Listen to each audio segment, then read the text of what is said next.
नमस्कार, news street में आपका स्वागत है। मैं हूं आपके साथ अंजलि प्रिया।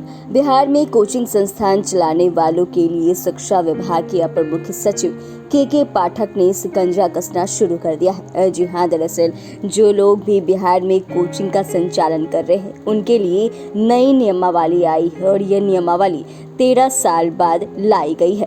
इसे को लेकर एक सप्ताह तक सुझाव भी मांगे गए हैं और अब जितने भी कोचिंग संचालक हैं उन तमाम लोगों को इस नियमों का पालन करना पड़ेगा। तो आइए इस वीडियो में जानते हैं कि जिसे कोचिंग का संचालन करना है या जो कोचिंग चला रहे हैं उन्हें किन किन नियमों को जानना होगा और कौन कौन सा काम करना होगा।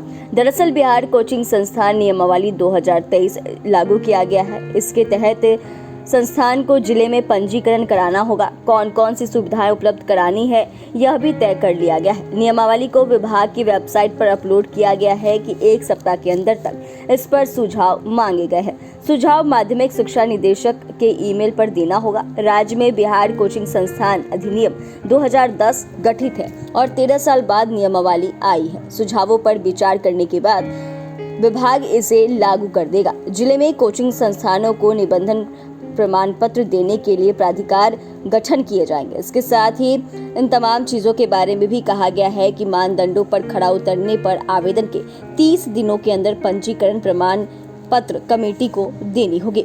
मानक पर सही नहीं उतरने पर आवेदन जो है वो खारिज कर दिया जाएगा। आवेदन शुल्क 5,000 होगा। कोचिंग संस्थान की प्रत्येक क्लास का न्यूनतम कॉर्पोरेट एरिया 300 वर्ग फीट होगा। बेंच, डेस्क, कुर्सी इस प्रकार की होगी कि हर छात्र को कम से कम 1 वर्ग मीटर स्थान प्राप्त हो। संस्थान में पेयजल तथा लड़के लड़कियों के लिए अलग अलग टॉयलेट की व्यवस्था होगी। पर्याप्त रोशनी होगी। 3 साल तक पंजीकरण मान्य होगा। उसके बाद 3,000 के शुल्क पर आपको नवीनीकरण करना होगा। कोचिंग संस्थानों की ओर से किसी मानदंड का उल्लंघन किया जाता है और वह पहली बार जांच में आया तो उसे करीब 25,000 रुपए तक का जुर्माना देना होगा। वहीं दूसरी बार कोई गलती पाए जाने पर 1 लाख का जुर्माना भी लगेगा। इसके बाद कोई भी संस्थान या की गलती पकड़ी जाती है तो संस्थान का पंजीकरण ही रद्द हो जाएगा। वहीं यह भी इसमें लागू किया गया है कि नियमावली में कोचिंग संस्थान के लिए आचार संहिता भी तय है, जिसका अनुपालन करना ही होगा।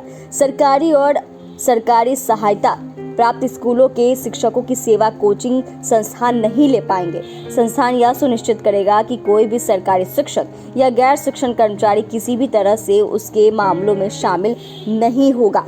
वहीं जो जिलाधिकारी होंगे उन्हें भी कई सारे अधिकार इस मामले को लेकर दिया गया है। वह सरकारी स्कूल कॉलेजों के समय को ध्यान में रखते हुए कोचिंग संस्थानों का समय निर्धारण कर सकते हैं और वहीं छात्रों के अनुसार जो पैसे होंगे, जो फीस होंगे, उसमें भी कटौती जिलाधिकारी कर सकते हैं। और इतना ही नहीं, अगर उस कोचिंग संचालन को लेकर छात्र छात्राओं की तरफ से कोई भी शिकायत की जाती है तो जिलाधिकारी उस पर भी ध्यान देंगे। बता दें कि तमाम चीजें इसीलिए किए जा रहे हैं जहां आपको पता होगा कि शिक्षा विभाग के अपर मुख्य सचिव के पाठक ने बिहार में जितने भी कोचिंगों का संचालन हो रहा है उसे 9 से 4 बजे तक के लिए प्रतिबंध कर दिया गया था। खास करके इसीलिए कि जो बच्चे हैं उनकी उपस्थिति स्कूल में ज़्यादा से ज़्यादा हो सके और इसी को ध्यान में रखते हुए अब कोचिंग संचालकों पर भी शिकंजा कसना शुरू हो गया है। चैनल को सब्सक्राइब करें, फेसबुक पेज को लाइक करें। धन्यवाद।